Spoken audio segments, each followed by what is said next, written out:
আসসালামু আলাইকুম। কেমন আছেন সবাই? আশা করছি যে যেখানে আছেন সবাই খুব ভালো আছেন।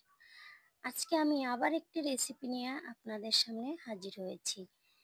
দেখুন, এখানে আমি প্রায় ২৫০ গ্রামের মতো বোম্বাই মরিচ নিয়েছি। এইগুলোকে আমাদের আঞ্চলিক ভাষায় বোম্বাই মরিচ বলে। আপনাদের আঞ্চলিক ভাষায় কি মরিচ বলে অবশ্যই কমেন্ট বক্সে কমেন্ট করে জানাবেন। এরপর আমি মরিচগুলোকে ভালো করে ধুয়ে পানি মুছে নিয়েছি। মরিচের গায়ে কোনো প্রকার যেন পানি না থাকে। তারপরে মরিচগুলোকে ছোট, ছোট করে কেটে নিয়েছি একটি কেচির সাহায্যে। কারণ এই মরিচগুলো আস্ত একটা মরিচ একবারে খাওয়া সম্ভব না। তার জন্য আমি ছোট, ছোট করে কেটে নিয়েছি। এরপর চুলায় একটি কড়াই বসিয়ে পরিমাণ মতো সরিষার তেল দিয়ে এখন আমি কিছু ছেঁচা এবং কিছু আস্ত রসুন দিয়ে হালকা করে ভেজে নেব। হালকা ভাজা হয়ে গেলে তারপর আমি সেখানে দিয়ে দিব পাঁচফোড়ন। পাঁচফোড়নটা অবশ্যই সবাই চিনেন। পাঁচফোড়ন আমরা যে আচারের জন্য যে মশলাটা ব্যবহার করি তাকেই পাঁচফোড়ন বলি। পাঁচফোড়নটাও ভালো করে একটু ভাজা হলে এখন দিয়ে দিব সামান্য হলুদ গুঁড়া এবং সামান্য ধনিয়া গুঁড়া এবং স্বাদ মতো লবণ দিয়ে ভালো করে নেড়েচেড়ে মিশিয়ে নিচ্ছি এবং কিছুক্ষণ ভেজে নিব। আগে থেকেই আমি তেঁতুল ভিজিয়ে তেঁতুলের কাঁধ বানিয়ে রেখেছিলাম এবং বিচিগুলো ছাড়িয়ে রেখেছিলাম। মশলাগুলো ভালো করে ভাজা হয়ে গেলে এখানে আমি যে তেঁতুলের কাঁধগুলো বানিয়ে রেখেছিলাম সেই তেঁতুলের কাঠটা দিয়ে দিব।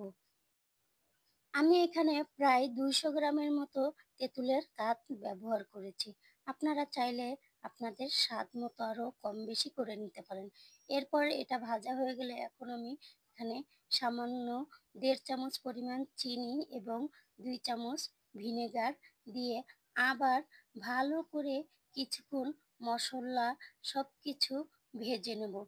যতক্ষণ মসলাটা এরকম ভাজা না হবে ততক্ষণ আমরা ভাজতে থাকবো। ভাজা হয়ে গেলে এখন আমি যে মরিচগুলা কেটে রেখেছিলাম সেগুলো দিয়ে দিচ্ছি।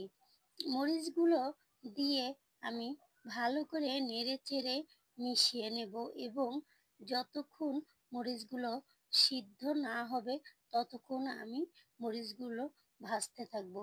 এ পর্যায়ে কালারটা ভালো আসার জন্য আমি এখানে কিছু শুকনা মরিচ ভেজে গুঁড়ো করে রেখেছিলাম সেগুলো ব্যবহার করেছি। আপনারা চাইলে এটা নাও দিতে পারেন। আমি কালারটার জন্য একটু দিয়েছি। এখন দেখুন আমার আচারটা সম্পূর্ণ হয়ে গেছে কিছুক্ষণ ভাজার পর। দেখুন কালারটা কত সুন্দর এসেছে। এটা গরম ভাতের সাথে এতটা ভালো লাগে যা বলার বাহিরে। আমার মেয়ে তো সাথে সাথেই বলে আমাকে ভাত দাও, আমি খাবো।